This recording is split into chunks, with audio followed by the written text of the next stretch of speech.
Hello everybody, my name's Matt, I'm from the University of Leeds, and I've just been asked to give you some experiences and ask you some questions ready for the discussion afterwards. So I claim the right not to be held responsible for any of the opinions that I might appear to present. They're just questions. So it's called the past, present and future of AI because I want you to surface right from the beginning, this is a dynamical process. We've been through something, we're currently in something, but the future's a big question mark. And to give you an idea where these questions that I'm posing are coming from, I'll sort of say who I am and what my experience with AI is so far, so you have an idea. This is my buyers beware statement. This is what I've experienced, so you can take what I'm going to say with a pinch of salt or not. So I'm from the middle of the UK. I went away to university in Aberystwyth, where I studied physics, so I'm not a biologist. And then I worked in industry for around 8 years installing high-field superconducting magnets. That led me to a PhD in a rather obscure form of spectroscopy related to biomolecules, which is quite good. Then I did a postdoc in New York before moving to Peru, as you do, and not finding biochemical spectroscopy, so retraining in genomics. And then when I moved back to the UK, I found myself a research position in 2 UK RI funded research institutions where I specialized in microbial genomics. So that's my research speciality. This led to me moving to Leeds, where my job is pretty much introducing computational skills into the taught curriculum. So that's my background. While at Leeds, however, I've been dabbling with AI and been involved in many AI things. So last year, in a summer school around bacterial genomics, I introduced programming to students from around the world by showing them ChatGPT and asking them to produce code to have specific outputs. Then I was quite curious about how we could use AI to enhance student education, so I was a co-organizer of an online conference to ask people to tell us how they're using ChatGPT and things like this to enhance their education. And then the University of Leeds, like many other higher education institutions, decided to think about where we were with AI by setting up a two working groups. One was a working group for artificial intelligence in student education. So I became the faculty representative of this, and what we quickly did was look at the way I suppose, higher education in the UK were approaching this and beyond, and come up with some policies and guidance for staff and students on how they should be thinking about AI. Also, I was a co-investigator on this Babel project, which is building AI-based educational languages. So this is a Horizons-funded research project, multidisciplinary, that seeks to address a currently unmet pillar within the UN Sustainable Development Goals in terms of AI, to see how culture influences how people understand the language of AI. And this is not just culture in terms of different countries, this is cultures, for example, we've decided to have conversations with students, academics, professional services and technical staff, and industry about the language that we're using to understand what AI is. I'm also on the society subgroup about AI, and at the University of Leeds, I'm also involved in university-wide group identifying what training staff need to be able to use AI and be competent in AI. And next month, we've organized another conference about AI, asking educators in the country to come to us and show their best case uses of AI. So I'm not going to present myself as an expert in AI, but I've been in rooms with experts in AI and we've had lots of conversations about it. So that's my buyers beware. What I'm going to do is go back to this concept of a continuum. So here's ChatGPT here. We're all familiar with ChatGPT and we're having discussions about ChatGPT. But it's also important to remember that you might remember this little fellow over here. Do you remember Clippy? That is also, in a very simplistic view, something that could give us an unfair advantage when we're trying to create something. Beyond this, we've also got tools like Grammarly, which can improve essays, they can improve assessments. Are these AI? This is a question mark, is it not? Then also, opposed to just ChatGPT, there's lots of different flavors of publicly available generative AI available. Bing. Also, for international students where English might not be their first language, we've got translation software. And as much as we might tell students they're not allowed to use translation software, many do. And how can you tell if they have or not? And then, another thing to notice is when we ask experts in AI, what they mean about AI, they don't refer to these things as AI necessarily. What they're meaning is things like DeepMind and computational scientific tools of using artificial intelligence to answer scientific question. Well, what does all this mean? First of all, what do we mean when we talk about AI? In terms of what we've currently been talking about, we really mean generative AI. So we've got a very specific thing. We need to be careful about that. There is not just one definition. And it also means we need to be careful who we're speaking to. So when we create policies, we need to be aware who's reading those policies. Is it just for students? Is it for academics? Is it signaling to industry how we're dealing with this situation? Anyway, so past, present, and future. Past, what happened? Well, there was an action. GPT was launched in, as we've heard, November 2022.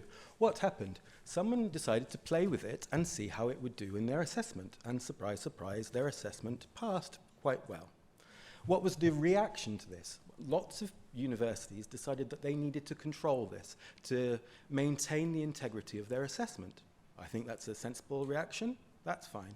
But you see, the past is very much something happened, we react against that thing happening. What was the impact of this policy? Is my question. This is not something for you to answer now, but it's something for you to bear in mind.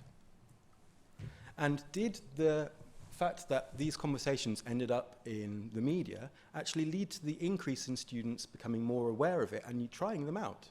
So these are the type of things. When we do something, when it's a reaction, that reaction in turn has an action. Now the present.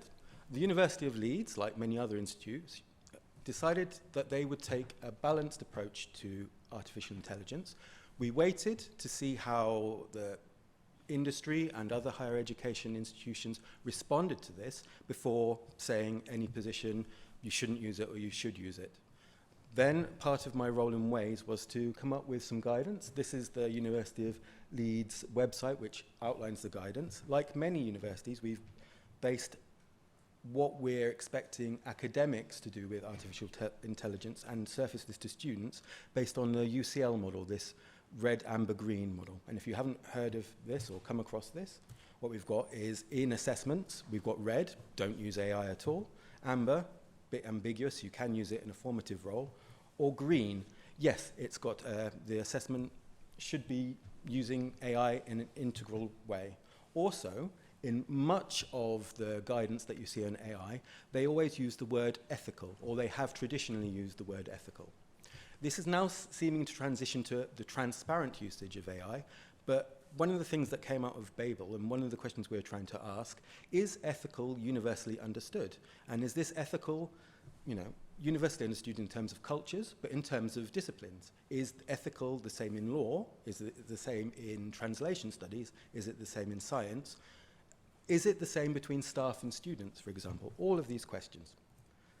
And in the present term, what we're trying to do to understand this more as well, is we know that we want to have better assessments taking AI into consideration. We want to bring practitioners from around the country together to share their practice on this. We, as higher education institutes, we want to develop this community of practice on how to use AI. So Leeds is no different. And if you want to find out about the Hubs-funded conference that we've put together next month, there's a link to it there. But another thing in the present, what we've sort of got at the moment is we've got staff guidance and we've got student policy. That's an interesting thing. We're guiding individual academic staff, but we're telling students what to do. And an interesting thing that came out from our Babel project when we're having conversations, so workshops basically, with students separately, staff separately, professional and technical services staff separately, and industry separately, in the student conversation, when we're asking about ethical usage of AI, this is what one of the students said. They said, I wouldn't use AI unethically in an assessment because I wouldn't be happy if the university used it to mark my work. All right? Now, I know already that lots of staff, not in our faculty, in FBS in Leeds, but I've heard in other faculties, have already experimented with giving feedback from essays using generative AI. So the bigger question is, we're calling students to account over their ethical usage of AI, but who's calling us to account? And I don't mean an individual academic, I mean universities as a whole. And should that even be a conversation that we should be having? Because ultimately, I think this comes down to, beyond what a university is, what is the purpose of a university, and what is the value that students associate with going to universities. If a student knows that they're going to a university where the curriculum has been designed by AI, the content might be delivered by AI, and their work might be assessed by AI, surely they'll question the value of that experience. Just again, more questions for you. The future. So, what we're doing in the future. These are some open questions. We want better, more authentic assessments. What do authentic assessments mean? To a large amount of degree, what we're talking about is something that's linked to industry, something that represents an assessment that the student will have some sort of familiarity about how their subject is being used by industry. So we want to know what developments in artificial intelligence industry are using and how that could be incorporated into our curricula, for example. How industry and the biological sciences specifically are using and plan to use AI, and how universities as a whole can prepare graduates to be better placed in that world of employability, because a large proportion of the value that students associate with university is linked to employability, and I don't think that's contentious. Also, within the future, and I should mention that we, like many others, are having conversations with our Industrial Advisory Board to try and gather this information, so that present towards the future, gather more information. More towards the future, when you have conversations with industry about how they're planning to use artificial intelligence, they're not clear conversations because industry itself don't fully know how they're going to use it in the future. Some are experimenting with using it now, and I think there's a distinction to be made between industries specifically involved in artificial intelligence. If they are specifically involved in developing artificial intelligence and you ask them what they're planning to do in the future, they probably won't tell you because that's where their money is. When we speak to industries, what you tend to find is if they're using it in an administrative role to sort of save time, they're quite happy to tell you about that. But if it's something more specific, they might not have it totally figured out yet. But these are a couple of reports, one from a think tank and the other from Microsoft. And here's some sort of ideas that how they think AI might be used in the future. This think tank suggests that it will be broad skills rather than deep knowledge that will be valuable in employment. Okay, that's fine. And Microsoft sort of unsurprisingly thinks that AI is the future of employability. Well, they've invested lots and lots of money in developing AI, so that they probably would say that. But what they do highlight is they think that emotional intelligence and critical thinking will be increasingly valuable. Yes, probably true, but I wouldn't like to try and assess emotional intelligence, and I think that would be difficult in a cultural background as well, because I don't think there's any such thing as one emotional intelligence. But what this sort of does highlight is some questions as well, and what I will say is this, which is, how much should what we be teaching actually be dictated or informed by industry? That's a question, I would say. Okay, that's fine. So, in summary, we've got this past, present, and future of AI in higher education. But what I think it's sort of, or at least how I'm going to frame it, is this, that the past has very much been focused on students, what they're doing, and how we can sort of, not control them, but, guide them more effectively. The present is all about teachers, how individual lecturers can use AI to enhance student education. And the future is more conversations with industry. And it's almost like the journey through higher education itself. And what I'm suggesting is maybe in the future, what we need is policies which has this in a more dynamic context, that it's not just this should be focused on students, this should be focused on teachers. Let's bring it all together. And a final couple of questions that I'd sort of like to pose is, should we just assume that all students will always use AI and that we will never be able to detect it? So yes, I've seen that Turnitin seems to be quite good, but I've also seen some apps which can fix your output so that they can't be Turnitin detectable. You can get an app, you can upload your essay there, and you can make it humanizable.